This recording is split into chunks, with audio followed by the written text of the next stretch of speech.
రెండు తెలుగు రాష్ట్రాల్లో సంచలనం సృష్టించినటువంటి ఫోన్ ట్యాపింగ్ కేసు మరో కీలక మలుపు తిరిగింది. ఫోన్ ట్యాపింగ్ కేసులో ప్రధానమైనటువంటి ఆరోపణలు ఎదుర్కొంటున్నటువంటి కల్వకుంట్ల కుటుంబం దీని నుంచి బయటపడేందుకు ఒక వ్యూహాన్ని రచించింది.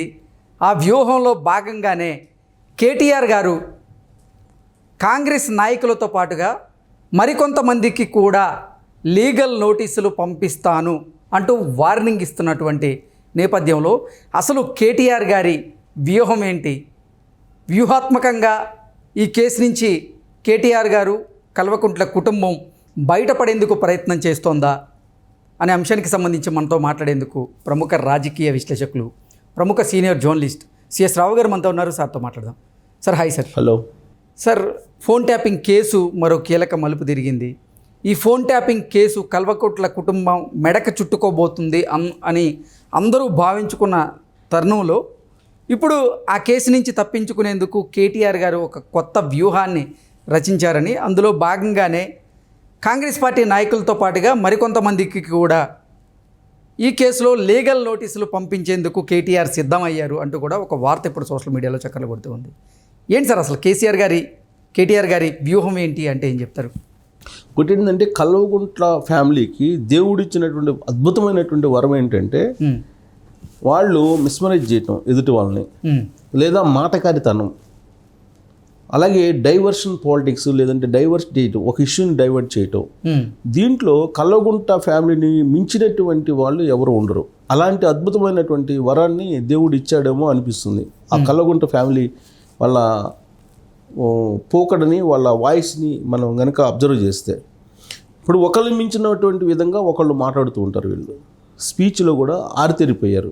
మరి ట్రైనింగ్ తీసుకున్నారా, లేదంటే కేసీఆర్ నుంచి అది వారసత్వంగా వచ్చిందా అనేది తెలియదు. ఇప్పుడు ఇప్పటికీ కూడా కేసీఆర్ని ఏమంటారు, అక్కడ పాస్పోర్ట్ బ్రోకర్ అనేది అంటుంటారు. కరీంనగర్ ఆ ప్రాంతానికి వెళ్తే ఇప్పుడు ఇంత ఉద్యమ ప్రయాణం చేశారు, తర్వాత 10 సంవత్సరాల పాటు సీఎంగా చేశారు తెలంగాణకి. తెలంగాణ బాపు అంటూ కల్వకుంట్ల ఫ్యామిలీ అభిమానులు కొంతమంది చెప్పుకుంటున్నట్టు తరుణంలో పాస్పోర్ట్ బ్రోకర్ అంటుంటారు. కరీంనగర్కి వెళ్తే మనం కనుక అడిగితే కేసీఆర్ అని అంటే ఎంబటే వాళ్ళు అనేది ఏంటి, పాస్పోర్ట్ బ్రోకర్ అని అంటుంటారు. దుబాయ్ ఏదో అంటుంటారు, దుబాయ్ శేఖర్ అంటుంటారు ఆయన. సో అయినప్పటికి కూడా ఇన్ని రకాల ఆరోపణలు, ఇన్ని రకాల ఇన్ని రకాల అభియోగాలు ఉన్నప్పటికీ కూడా వాళ్ళు 10 సంవత్సరాల పాటు ఏకఛత్రాధిపత్యంగా తెలంగాణని ఏలేరు, అడ్డు లేకుండా అడ్డగోలుగా. అంతకుముందు తెలంగాణ ఉద్యమంలో కూడా వాళ్ళు ఏ విధంగా వ్యవహరించారనేది తెలంగాణ ఉద్యమకారులకు తెలుసు, మనం చెప్పవసల్లా. అది దేవుడిచ్చినటువంటి వరం వాళ్ళకి. అంటే ఎన్ని తప్పులు చేసైనా సరే మేము నిజాయితీ పనులు అని చెప్పుకోవడంలో వాళ్ళని మించినటువంటి వాళ్ళు లేరు. ఆ విధంగా చెప్తారు వాళ్ళు. ఇప్పుడు తాజాగా ఫోన్ ట్యాపింగ్ కేసు తీసుకున్నాం. ఫోన్ ట్యాపింగ్ కేసు క్లియర్గా కనిపిస్తుంది. ఓటుకు నోటు కేసు అప్పటి నుంచి ఫోన్ ట్యాపింగ్ వ్యవహారం నడుస్తుంది.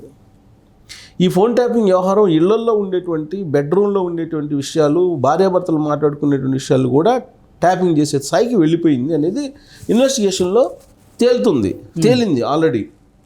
అమెరికాలో ఉండేటువంటి ప్రభాకర్ రావుని తీసుకొస్తే మొత్తం కథ క్లోజ్ అవుతుంది. ఆ కథ క్లోజ్ కాగానే కల్వకుంట్ల ఫ్యామిలీకి సంబంధించినటువంటి వాళ్ళ వ్యవహారం కూడా ఖతం అయ్యేటువంటి అవకాశం ఉందని చెప్పి కాంగ్రెస్ పార్టీ భావిస్తుంది. ఆ క్రమంలో కాంగ్రెస్ పార్టీ లీడర్లు ఏమంటున్నారు, వీళ్ళ పని అయిపోయింది, కల్వకుంట్ల పని అయిపోయింది, బీఆర్ఎస్ పార్టీ క్లోజ్ అయిపోయింది, ఫోన్ ట్యాగింగ్ చేశారు, కొన్ని వేల కోట్లు దోసేసుకున్నారు, హవాలా సొమ్ము దోసేసుకున్నారు, ఇలాంటి ఆరోపణలు చేస్తున్నారు.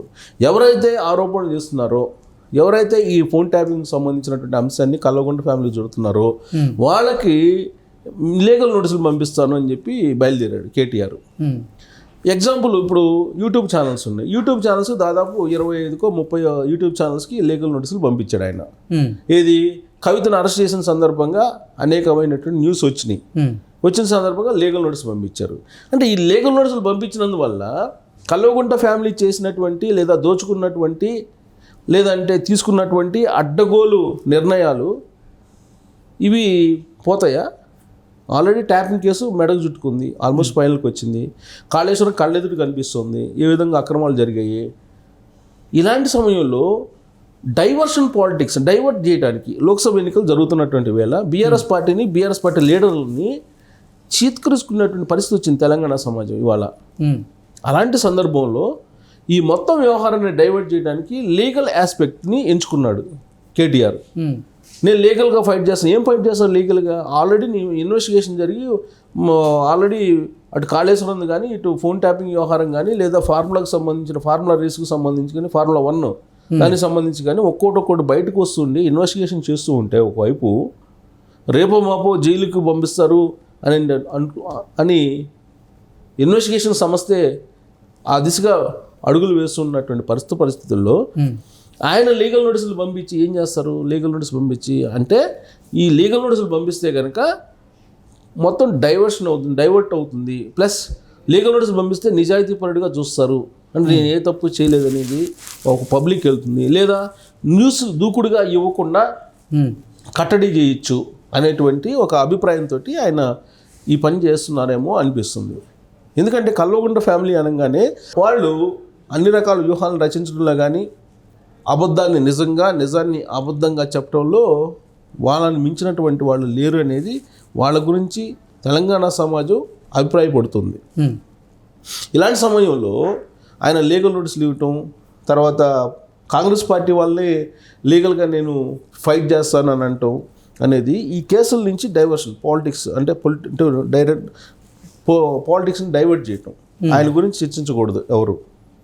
ఇప్పుడు కేటీఆర్, కల్వకుంట్ల ఫ్యామిలీ, కవిత లిక్కర్ స్కామ్ వీటి గురించి చర్చించకుండా ఎట్టుంటారు? ఇదే ప్లాన్ ఇదే స్కెచ్ కవిత లిక్కర్ స్కామ్లో కూడా చేశారు. కవిత లిక్కర్ స్కామ్ తొలి రోజుల్లో కూడా ఇలానే న్యూస్ ఇచ్చారు అందరూ. న్యూస్ ఇచ్చినప్పుడు ఏం చేశారు? లేక లీగల్ నోటీస్ ఇచ్చారు. హైకోర్టుకి వెళ్ళారు. హైకోర్టులో ఒక ఆర్డర్ తీసుకొచ్చారు. ఈ లిక్కర్ స్కామ్ గురించి ఎవరు మాట్లాడడానికి లేదు, కవితకు సంబంధించి ఎవరు మాట్లాడడానికి లేదని ఒక ఆర్డర్ తీసుకొచ్చారు హైకోర్టు నుంచి. గుర్తుందా? సో దాంతో కొంచెం న్యూస్ ఇవ్వడానికి కొంచెం వెనకాడతారేమో అనేది వాళ్ళ యొక్క అభిప్రాయం. కానీ అయినంత మాత్రం ఎవరైనా వెనకాడారా? ఎవ్వరు వెనకాడలా. న్యూస్గా ప్రజెంట్ చేయనిస్తే, మీడియాకి స్వేచ్ఛ ఇస్తే అది రాజకీయ పార్టీలకి పనికొస్తుంది. అలా కాకుండా బీఆర్ఎస్ పార్టీ వాళ్ళ పతనావస్థ స్థాయికి వెళ్ళడానికి కారణం ఏంటంటే మీడియాని కట్టడి చేయటం, మీడియాని తమ కబంధ హస్తాల్లోకి తీసుకొని అణిచివేయటం. తెలంగాణలో ఉండేటువంటి మీడియా తెలుగు రాష్ట్రాల్లో, తెలంగాణలో కాదు తెలుగు రాష్ట్రాల్లో ఉండే మీడియా 80% వాళ్ళ చేతుల్లో ఉంది. పింక్ మీడియా, బ్లూ మీడియా మొత్తం వాళ్ళ చేతుల్లోనే ఉంది. వాళ్ళ అధికారంలో ఉన్నప్పుడు ఈవెన్ యూట్యూబ్ ఛానల్స్ కూడా స్వేచ్ఛగా పనిచేయకుండా, జర్నలిస్టులు కూడా స్వేచ్ఛగా తమ అభిప్రాయాన్ని చెప్పకుండా అణిచివేసేటువంటి పరిస్థితి. ఆ అణిచివేత నుంచే వాళ్ళ ఓటమి వచ్చింది. అది క్లియర్గా తెలంగాణ సమాజం ఇచ్చిన తీర్పు అర్థమవుతుంది కదా. ఇప్పటికి కూడా తెలుసుకోకుండా ఇంకా ప్రతిపక్షంలోకి వెళ్ళినా కానీ మీడియాని అణిచివేస్తే మనం అధికారంలో రావచ్చు అనేటువంటి ఒక భ్రమంలో కేటీఆర్ ఉన్నారు అని అంటే బహుశా ఆయనకి రాజకీయాల్లో ఏదైనా తిమ్మిని బొమ్మిని చేయొచ్చు అని అధికారంలో ఉన్నప్పుడు అనుకోవచ్చు. కానీ ఇప్పుడు ఆయన అధికారంలో లేడు. అధికారంలో లేనప్పుడు ఒక రకంగా, అధికారంలో ఉన్నప్పుడు మరొక రకంగా వీళ్ళు వ్యవహరిస్తుంటారు రాజకీయ నాయకులు. అలానే పరిస్థితులు కూడా అంతే ఉంటాయి. సో ఇప్పుడు అధికారంలో ఉన్నప్పుడు ఏది చేసినా చెల్లిద్ది. ఇప్పుడు ఎవరిని కట్టడి చేస్తాం? మీడియాని చేస్తే వాళ్ళు సొంత మీడియాని చేసుకుంటాడు. పింక్ మీడియాని చేసుకోవచ్చు, బ్లూ మీడియాని చేసుకోవచ్చు. మిగతా మీడియా అందరినీ ఎలా కట్టడి చేయగలవు? అధికారంలో ఉన్నప్పుడు అంటే ఏదో ఒక రకంగా చేసావు. అసలు ఇంకోటి తేలాల్సింది ఏంటంటే రఘునందన్ చెప్పినట్టు జడ్జెస్ ఫోన్ కాల్స్ని ట్యాపింగ్ చేశారు. ఆయన కంప్లైంట్ చేశారు కదా, ఆ జడ్జెస్ని ఎవరెవరిని ట్యాపింగ్ చేశారు అనేది కూడా బయటకు వస్తే ఇంకా పెద్ద కేసు అవుతుంది. నాకు తెలిసినంత వరకు వీళ్ళు అధికారంలో రాగానే 2014-15 ఆ ప్రాంతాన 4 జడ్జెస్ని ఏసీబీకి ట్యాప్ చేయించారు. సో బహుశా అప్పుడు కూడా ఇదే ట్యాపింగ్ జరిగి ఉంటుందా అనేది ఇంక తేలాలి. ఇప్పుడు ఇంతవరకు పోల్ ట్యాపింగ్ కేసు అనేది ఇంకా పూర్తి కాల, ఒక 50% అయ్యింది. మాజీ మంత్రులు, మాజీ సీఎంలు వీళ్ళందరూ దీంట్లో పాత్రదారులు అనేది వినిపిస్తుంది కదా. సో ఇది మొత్తం బయటకు వస్తే కనుక అప్పుడు అసలు ఎవరు జడ్జిలను ట్యాప్ చేశారు, ఎవరికి ఎంత డబ్బు పంపించారు, లేదంటే ఎవరికి దగ్గర నుంచి ఎవరు డబ్బు వసూలు చేశారు, ఎంత హవాలా చేశారు, ఇవన్నీ బయట రావాలి కదా. ఆల్రెడీ కొంత బయటపడింది. ఇలాంటి సమయంలో ఆయన లీగల్ నోటీసులు ఇచ్చి నేను ఫైట్ చేస్తానంటూ అనేది కేవలం డైవర్ట్ చేయాలి పబ్లిక్ మూడ్ని. ఇప్పుడు ఆయన లీగల్ నోటీస్ పంపించి ఆయనే ప్రెస్ మీట్ పెడతాడు, నేను లీగల్ నోటీస్ పంపించాను, అన్ని ఛానల్స్కి పంపించాను, ఇంకొక 10 ఛానల్కి పంపిస్తాను అనేది. అంటే జస్ట్ ఆయన ఒక ప్యానిక్ సిచ్యువేషన్ లాగా, లేకపోతే ఆయన డైవర్షన్ చేసుకునేదానికి ఈ ప్రయత్నం తప్ప అలాంటి పని చేయవు. ఇప్పటికైనా నిజాయితీగా ప్రజల పట్ల చిత్తశుద్ధితోటి కనుక వ్యవహరిస్తే కొంత బెనిఫిట్ ఉంటుంది తప్పితే భయపిస్తే ప్రజాస్వామ్యంలో భయపించి ప్రేమతోటి ఏదైనా సాధించవచ్చు కానీ భయపిస్తే సాధించలేరు. Okay sir, thank you so much. Thank you.